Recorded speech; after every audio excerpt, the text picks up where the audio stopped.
વડોદરામાં હાઈવે પર થયેલા બ્રિજ દુર્ઘટનાને લઈ વરાછાના ધારાસભ્યએ નિવેદન આપ્યું હતું અને કામરેજ તાપી બ્રિજ પર પતરાની પ્લેટ નાખી કામકાજ ચલાવાઈ રહ્યું હોવાનું જણાવ્યું હતું। વડોદરા હાઈવે પર થયેલા બ્રિજ દુર્ઘટનાના મામલે સુરત વરાછાના ધારાસભ્ય કુમારભાઈ કાનાણીએ નિવેદન આપ્યું હતું અને જણાવ્યું હતું કે સુરતમાં 120થી વધુ બ્રિજની સમારકામ થઈ જતા કોઈ બ્રિજ જર્જરિત નથી। જો કે વડોદરા પાદરાની ઘટના બાદ સુરત જિલ્લાના કામરેજ તાપી બ્રિજ ચર્ચામાં આવ્યો છે। કામરેજ બ્રિજ પર પતરાની પ્લેટ નાખી કામકાજ ચલાવવામાં આવી રહ્યું છે। ધારાસભ્ય કુમાર કાનાણીએ કહ્યું હતું કે કામરેજ તાપી બ્રિજ જોખમકારક છે। આ બ્રિજ પર લોખંડની પ્લેટ નાખવામાં આવી છે।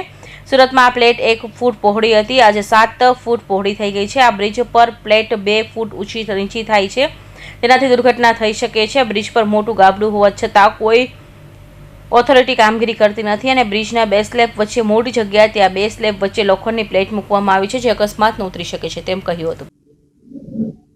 કામરેજ પાસે આવેલા તાપી નદીના બ્રિજ પર એક લોખંડી પ્લેટ નાખીને ક્ષતિ દૂર કરવાનો પ્રયાસ થયો છે।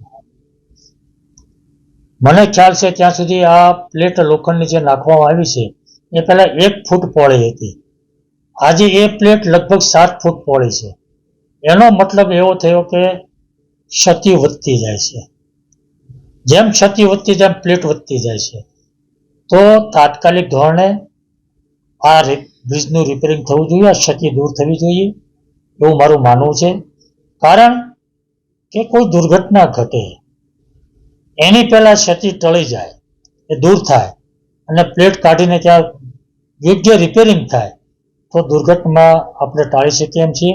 એટલા માટે હાઈવે ઓથોરિટી આ તાત્કાલિક ધોરણે બ્રિજ રિપેર કરવો જોઈએ। સર, ગુજરાતની અંદર આવા જે બ્રિજો છે તેનો કઈ રીતે સર્વે ને કઈ રીતે કામગીરીની માંગ? ના, એ તો સરકાર કામ કરતી જ હોય છે, સમયાંતરે સર્વે થતું હોય છે, જે પણ ક્ષતિ હોય, જે પણ જૂના બ્રિજો એનું રિપેરિંગ પણ થતું હોય છે અને વહીવટીતંત્ર દ્વારા એને ધ્યાનમાં રાખીને કરતા હોય છે। પરંતુ વહીવટીતંત્રએ આ તમામ પ્રકારની જવાબદારી સ્વીકારી અને બધું સર્વે કરી જે કંઈ બ્રિજો હોય એની જ્યાં પણ ક્ષતિ હોય, જ્યાં પણ જૂના બ્રિજો હોય ત્યાં સર્વે કરી એનો અભ્યાસ કરી અને રિપેરિંગ કરવું જોઈએ।